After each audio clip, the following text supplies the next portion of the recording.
Qui m'envoie des mails, qui ose interrompre cette vidéo sacrée? Avant de commencer cette vidéo, j'aimerais beaucoup que dans les commentaires vous me disiez quelles ont été vos lectures préf de l'année 2019 et aussi les trucs culturels en général, donc films, séries, podcasts, comptes, Instagram, pourquoi pas, soyons fous.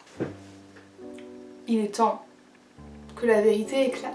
Il est temps que je sois honnête avec vous. Cette année 2019 a été nulle en termes de lecture. Je me suis dit non mais Lilia, c'est pas possible, mais la honte, tu peux pas présenter si peu de livres pour cette vidéo. Donc du coup je me suis fait une sorte de petit marathon lecture où j'ai enchaîné pas mal de livres en espérant pouvoir trouver un autre coup de cœur. Mais bien sûr, vu que je suis une personne extrêmement chanceuse dans la vie, ça n'a pas marché. Ça a été un échec et plus total. J'adore faire cette vidéo, vraiment j'aime trop la filmer, j'adore regarder celle des autres, c'est la vidéo de l'année finalement. Et j'ai décidé d'être le plus honnête avec vous possible et de ne vous montrer aujourd'hui que 2 livres.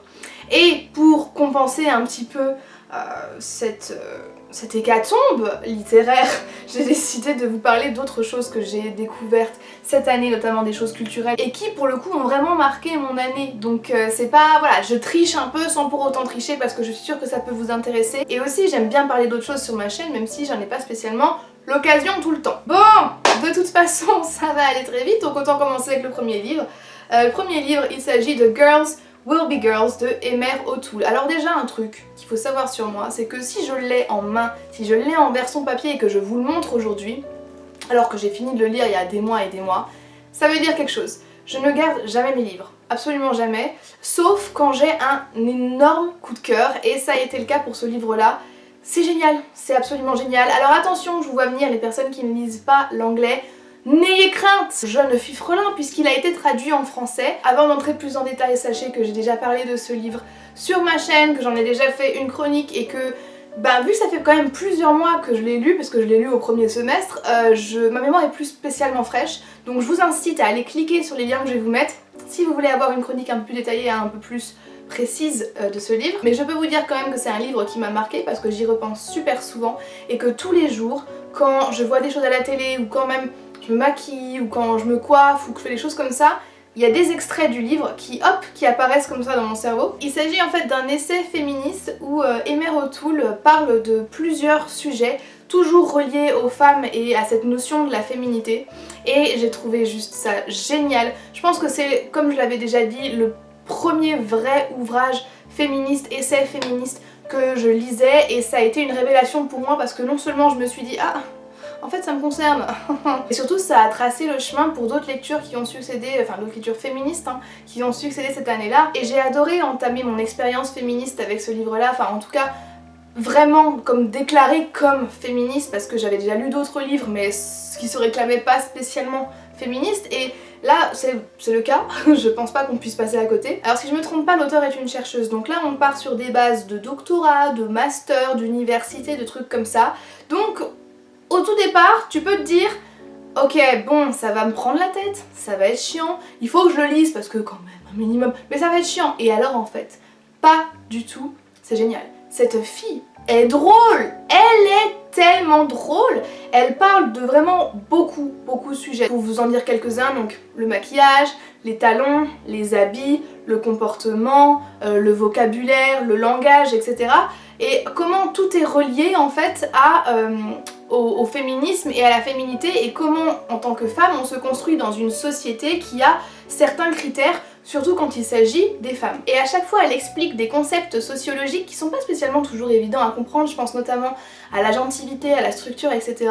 en donnant déjà de 1 des exemples de sa propre vie, donc on a l'application en fait de ces concepts dans la vie réelle, et surtout en le tournant à la dérision, notamment quand elle parle de la sexualité, parce que bien sûr c'est quand même un aspect majeur du féminisme aujourd'hui, et qu'elle parle quand même du fait qu'elle, dans sa vie et dans son entourage, elle ne connaît pas une seule femme qui a vécu un rapport sexuel qui a été à un certain degré violent en fait, ou alors non consenti, et c'est un truc absolument tragique, on est d'accord, mais elle le tourne d'une manière qui fait qu'on ne tombe pas dans le pathos et qu'on comprend en fait où elle veut en venir. Une révélation cette lecture, c'est vraiment très bien. Je pense qu'à partir de l'adolescence on peut commencer à le lire, c'est un très beau cadeau à faire à une femme et à un homme, parce qu'elle s'adresse pas uniquement à une partie de la population, elle s'adresse vraiment à tout le monde, et on en ressort grandi. J'ai adoré ce livre, je pense que je vais le relire parce que, comme je vous l'ai dit, des fois j'y repense dans ma vie de tous les jours quand j'ai des petites dissonances cognitives qui me viennent par-ci par-là, ce qui est quand même super courant. Et il y a des choses qui m'avaient tellement percuté lors de ma lecture que j'ai vraiment envie de les assimiler un peu mieux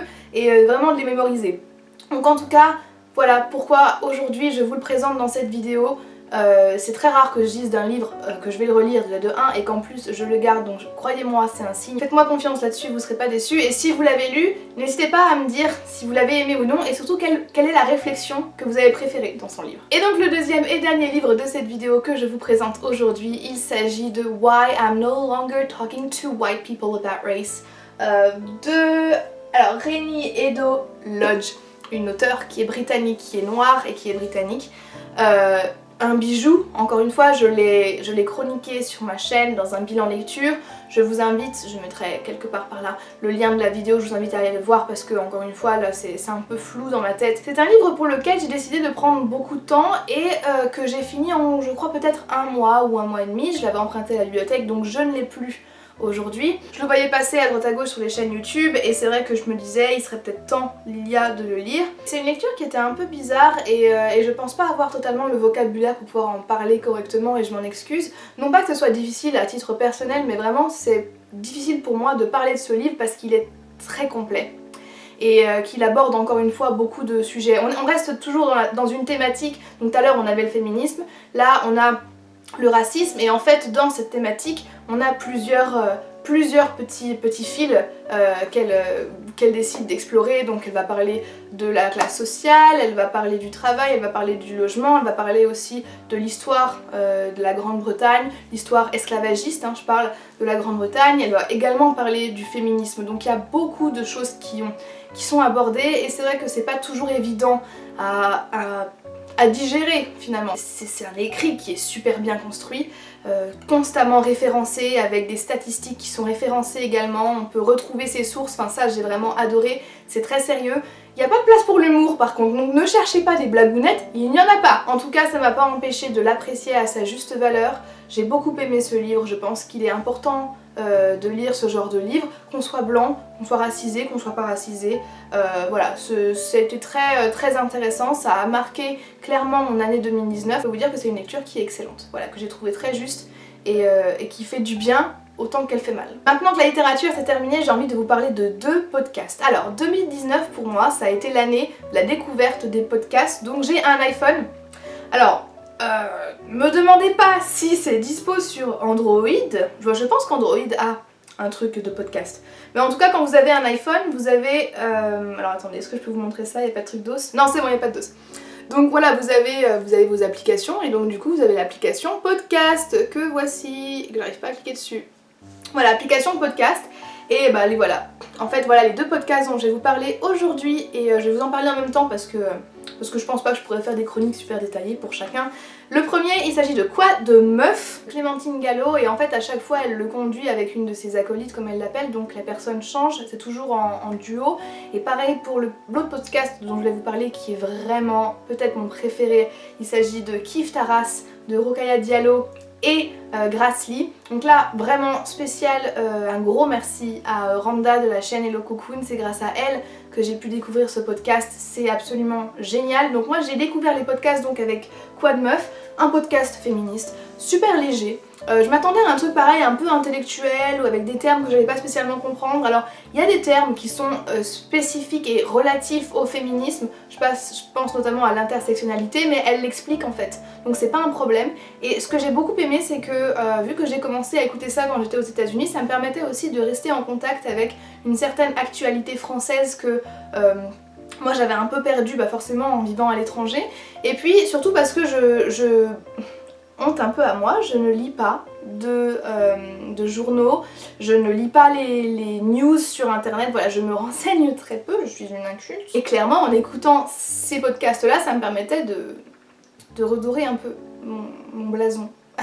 Difficilement mais un peu. Pour Kif Taras, on va également parler de féminisme, on va beaucoup parler de féminisme, mais le tout en le reliant constamment au concept de race j'adore ce podcast là. J'adore ce podcast là. Je crois de toute façon que pour les 2 podcasts, à chaque fois les épisodes sortent peut-être 1 à 2 fois par mois, ça dépend, la fréquence varie, mais c'est génial, ce sont des épisodes qui durent 30 minutes et on s'ennuie pas. Donc moi ce que j'aime faire, c'est que quand je prends le bus, quand j'ai une distance à marcher, etc., j'adore écouter de la musique, j'ai constamment mes écouteurs dans les oreilles quand je dois aller d'un point A à un point B. Et puis parfois je me dis, bah tu sais quoi, pour le coup je vais écouter réellement un podcast et m'instruire un peu. Avec Quoi de Meuf, automatiquement ça me concerne parce qu'à chaque fois on parle de femmes. Mais l'avantage que j'ai avec Kiffe ta race, c'est qu'on va parler de races, bah forcément, qui ne sont pas moi. Donc on va parler d'asiatiques, on va parler de noirs, on va parler de blancs, etc. Et donc du coup ça me permet vraiment d'avoir une sorte un point de vue sur un sujet d'une personne qui est vraiment concernée. Donc moi par exemple j'ai appris beaucoup sur les asiatiques parce que c'est vrai que je côtoie très peu d'asiatiques dans mon entourage. En tout cas c'était le cas en France, un peu plus maintenant aux États-Unis. Et j'ai adoré, bon c'est un peu glauque de dire ça mais je pense que vous comprenez, j'ai vraiment beaucoup aimé pouvoir m'ouvrir l'esprit et pouvoir m'ouvrir aux problèmes qu'ils pouvaient rencontrer dans une société ou un pays à majorité blanche comme les États-Unis ou comme la France par exemple. Donc c'est super instructif, je vous les conseille. Les podcasts sont gratuits, voilà, si vous avez Spotify je pense peut-être qu'ils seront gratuits également, je ne sais pas. Mais en tout cas, podcast vie en 2019, clairement, j'ai hâte de pouvoir en découvrir plus en 2020. Si vous avez des recommandations surtout, allez-y, lâchez-vous. Voilà, moi je suis très ouverte sur les sujets des podcasts. Maintenant, j'avoue avoir un penchant pour le féminisme et les sujets concernant les races. Voilà, maintenant vous le savez. J'espère que ça vous aura donné des petites idées. Et maintenant, j'ai passé à un autre média culturel puisque j'avais envie de vous parler d'un film aujourd'hui qui m'a marqué en 2019 et que je sais que je vais regarder encore une fois. Hors la loi de Rachid Bouchareb qui a été produit en 2010, peut-être que vous l'avez déjà vu passer, il me fait un peu penser à Indigène dans lequel il y a également Jamel Debbouze. D'ailleurs très intéressant de voir Jamel Debbouze dans un tout autre genre. Alors on peut pas dire que ce soit un film qui m'a appris énormément de choses parce que en fait ça parle de la guerre d'Algérie, du déclenchement de la guerre d'Algérie et surtout de la vie de révolutionnaires algériens en France qui avaient donc immigré en France entre 1954 et 1962. Si vous connaissez un petit peu l'histoire de la guerre d'Algérie, très honnêtement je pense pas qu'il y ait grand chose sous le soleil avec ce livre-là. Si vous ne connaissez rien de la guerre d'Algérie, c'est un bon film qui va vous permettre de comprendre en tout cas l'enchaînement de certains événements qui sont passés, je pense notamment en 57 et après plus tard dans les années 60. Mais principalement, la raison pour laquelle j'ai autant aimé ce film, c'est que tout ce que je savais moi jusqu'alors de la guerre d'Algérie, c'était des choses que j'avais lues et non pas des choses que j'avais vues. Et donc voir réellement les bidonvilles dans lesquels les immigrés algériens et leurs familles vivaient en France, ça était... C'est un film qui est assez long, ce qui pour moi n'a pas été dérangeant, je crois qu'il fait 140 minutes, quelque chose comme ça. Et ça reste quand même de la fiction, donc même s'il y a un fond de vérité historique, il y a quand même pas mal de choses qui sont romancées et qui sont faites pour justement le cinéma et pour garder le spectateur en vie. Mais en tout cas les rôles que les personnages occupent et je sais pas moi, les fonctions que certains personnages occupent ont existé. Donc je vous le conseille clairement, déjà parce que cinématographiquement parlant c'est un film qui est beau, qui est assez esthétique. On a vraiment une palette de couleurs qui se suit tout le long du film, rien de très vif, rien de très coloré comme on peut s'en douter. Les acteurs sont très bons, ils jouent vraiment très bien et puis c'est un film qui moi m'a touchée, j'ai pleuré comme une madeleine, moi à la fin on m'avait perdu très clairement. C'est pas non plus une peinture manichéenne qu'on a sous les yeux puisque la France n'est pas dépeinte comme le méchant par excellence et l'Algérie le gentil par excellence puisqu'on comprend quand même que les membres du FLN qui était le mouvement indépendantiste de l'Algérie à l'époque, ont fait des choses absolument atroces, peut-être justifiables ou pas justifiables, ça c'est pas à moi d'en juger, mais en tout cas voilà, c'est vraiment un film qui est en nuance, même si voilà, ça a été fait par une personne maghrébine, je sais pas du tout s'il est algérien ou pas. Yes, Rachid Bouchareb, c'est un DZ, c'est la femme. C'était vraiment super de le regarder et je suis très contente, donc c'est pour ça que je vous le conseille. Et c'est avec ce film-là que je vais arrêter ma vidéo de mes favoris de 2019. Voilà, donc une petite année finalement en lecture et c'est assez surprenant parce que je me souviens qu'en 2018 je vous disais ouais mais moi maintenant je sais bien choisir mes lectures donc du coup j'ai plein de coups de cœur, rien du tout. Que dalle. Comme quoi, faut pas parler trop vite. J'espère que pour vous, en tout cas, ça a été un peu plus prolifique quand même d'un point de vue littérature. En tout cas, moi je vous dis merci d'avoir regardé cette vidéo, merci d'être resté avec moi pendant l'année 2019, j'espère que vous resterez avec moi en 2020 également. Je vais essayer d'être un peu plus présente. À chaque fois je dis ça, c'est compliqué, mais sachez que l'intention est là, c'est ce qui compte. Et donc je vous fais plein de gros bisous et je vous dis à bientôt pour une prochaine vidéo. Bye bye.